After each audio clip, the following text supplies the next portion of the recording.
the one person who could play Victor Von Doom.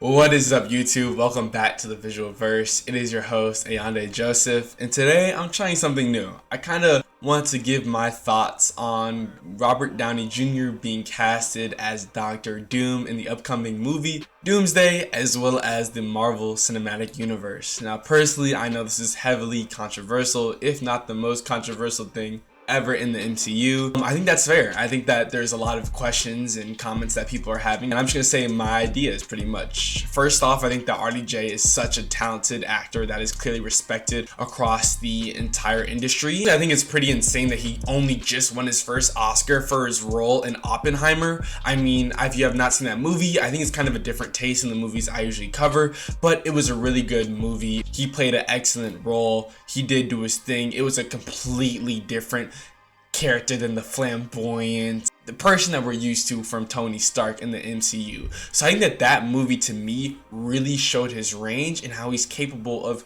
playing a complete facade that's different than what we're used to.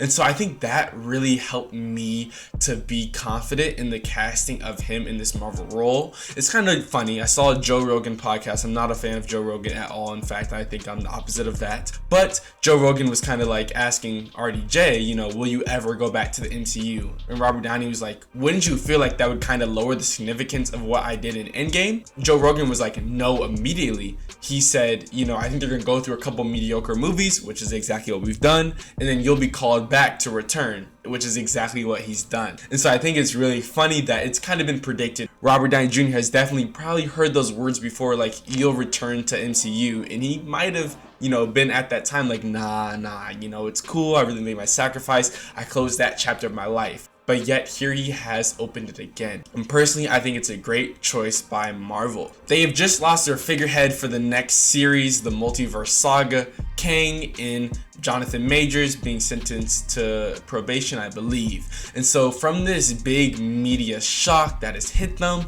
they really needed to act quickly and somehow resolve this. While does this ask the question, who was Dr. Doom supposed to be if this didn't happen? Was it gonna be RDJ all along? Was this just an expedited process? Or were they thinking on the spot and had to add RDJ? Well, we know for sure that they swapped out the Kang Dynasty movie and swapped in Doomsday. So I think this kind of was them thinking on their feet and thinking, how can we possibly fix this universe? I'm most excited for, and that people aren't realizing, is that yes, we're so used to seeing RDJ as the hero, someone that's out there putting his life on the line, and that did it. He made the ultimate sacrifice to return the Marvel universe to its glory, but yet here he is now. Is everything that he's done going to be taking away from the significance of his role in Endgame in the previous movies? I think no. The whole thing about Dr. Doom is Dr. Doom never takes his mask off. What I think they're actually going to do is that he will be a Tony Stark variant the whole time, but RDJ won't know that, or Dr. Doom won't know that, and he'll just be introduced as Dr. Doom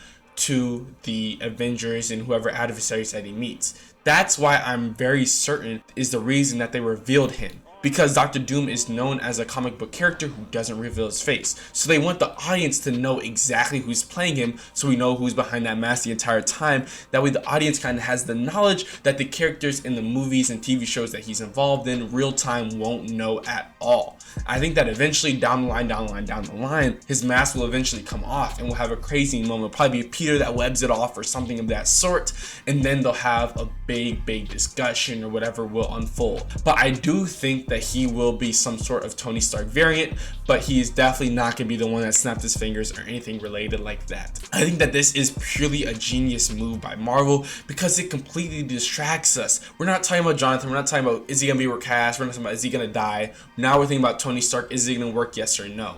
And they're a lot more confident putting their money in RDJ than they are in Jonathan Majors or anyone who's going to replace him. So yes, it is a kind of worrying when you're like, there's damn near infinite actors that could play Dr. Doom. I think that Tony Stark and RDJ is the perfect choice because he has the chops to deliver it perfectly. And I also think that it's a challenge for RDJ. And we look at his character. I mean, when he first got the role of Iron Man, it was a challenge for him. He was an alcoholic, someone who was looked down upon in the Hollywood industry, and yet he rose to the occasion completely. And I think that with this role, with this challenge, he's on an even bigger platform, an even bigger stage, and he's gonna have to knock this out of the park if he wants us to believe him and to believe in the MCU. I mean, this is his second time. Different mask, same task. This man has to save the MCU. He's the one person that did it before, and I think he can do it again. Please let me know down in the comments your thoughts. Are you guys fans of this? Is this good? Is this bad for Marvel? Please make sure to leave a like, comment, and subscribe. And as always, I will see you